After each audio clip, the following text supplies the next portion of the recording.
is Dukes of Hazzard Part A. Now this is off the opponent being the aggressor in the sense of he's coming at you and he's throwing straight punches at you.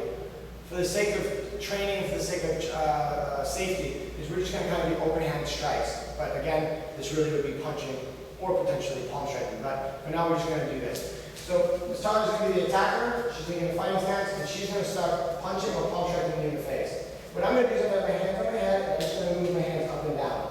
So if I give you a front view, I'm just going to keep my hands on my head. We call it messy hair drill. So you're going to be kind of keeping up and down, looking straight ahead. So when she does that, I'm going to be coming in. Now, I don't want to stay here for too long, so I'm going to grab my elbow, I'm going to slide in, and I'm going to do a piercing elbow. From this position, I'm going to grab under her neck with one hand, and then grab my other hand. It's like a tie clinch.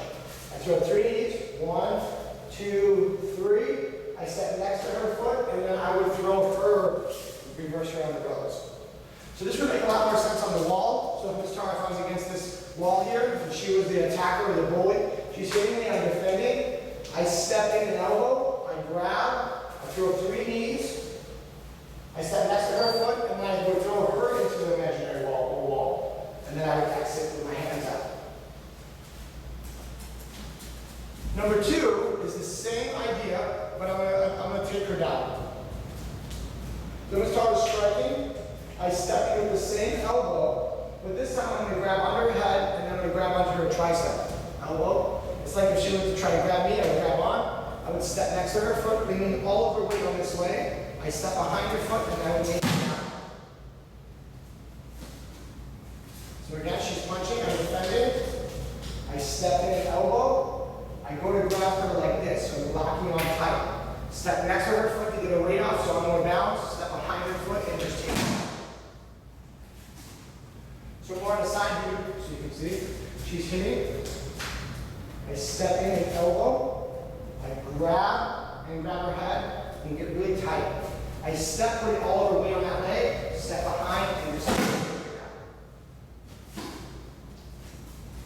down. It would be off of the same idea.